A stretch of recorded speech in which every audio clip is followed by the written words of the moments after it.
This is video 2 of how to profit from a dead cat bounce. Joe Gruender, investorshelp.net. Hopefully you reviewed the first video to get a perspective on how I became interested in taking a very quick day trade on SPY this morning.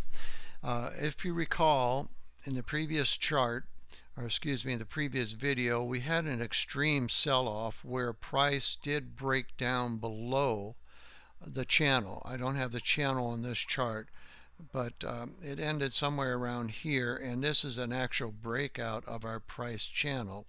When I saw this, I said, well, we are at an extreme reading down here on John Carter's squeeze indicator, TTM. Trade the market squeeze indicator is free on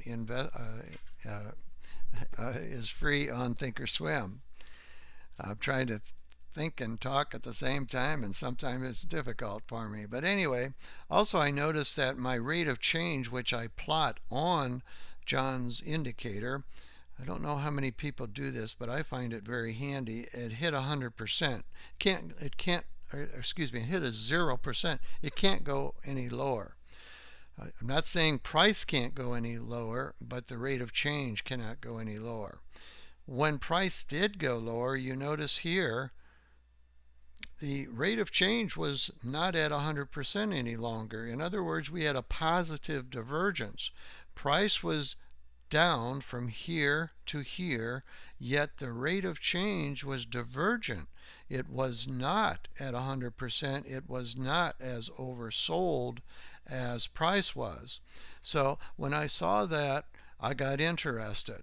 Then I was looking for the squeeze to take place, which you can see here it did in these two red balls. I had resistance up here at this moving average. Once again, we are on a 1-minute chart, so this is a very fast chart. And I thought, well, what I'm going to do is to buy this stock, SPY, as it retraced and then broke out, which I did. So when price broke out above the high here, and this high was at 182.91, I ended up getting into the trade at 182.93, so within 2 cents of the breakout.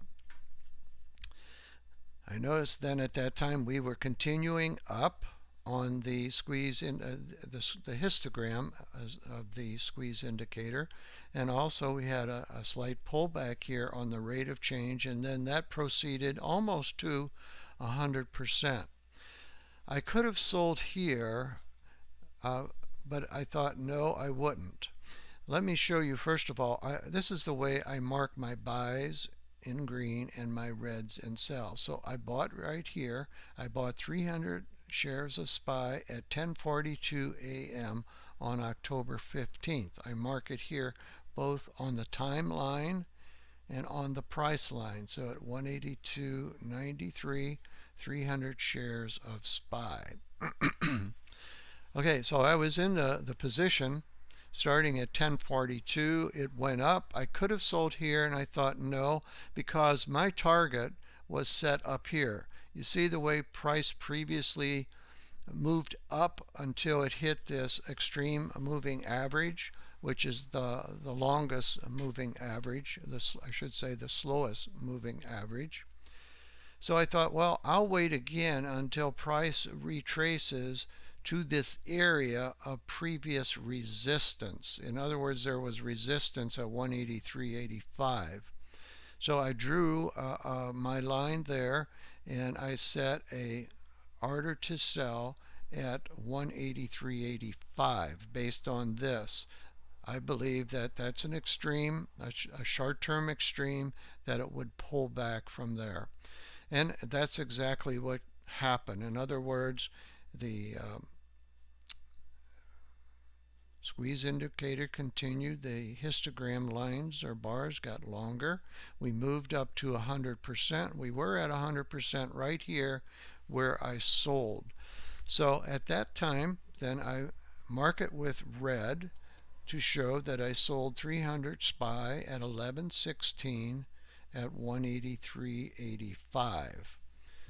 So I was in the trade, let's see, 16 minutes here and 18 minutes there. So 16, 18, what is that? About 34 minutes. I was in the trade 34 minutes. You subtract these two, multiply times 300. I made $276 gross. The net was $269 net in 34 minutes. So I got out here in anticipation that once again price would pull back, which it did. Now, as we saw in the previous chart, video number 1, I should have stayed in. So let's see what happened. Okay, price did retrace. Let's move it to the right.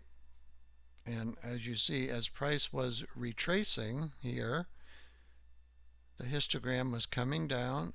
It did go into a squeeze just for 2 balls right here, 2 minutes, and then it shot up once again. So it broke out above this resistance. Once again, it broke out. It retraced and broke out again and continued to move up. And look at here. Here was where I sold it, right on this red line here. It came back, took off, went up, it retraced to below my moving averages. That's an oversold situation. And it took off again. And it went all the way up to here. So this is where I sit and kick myself now, because instead of a several $100 profit, I'm sitting at a $269 profit. So I would have picked up another, roughly, let's say 3 points on 300 shares, another $900. And you know the primary reason that I messed up here is I did not go back and look at the price action on a different time frame. And I'm going to talk about that in the next video. So stay tuned for video 3.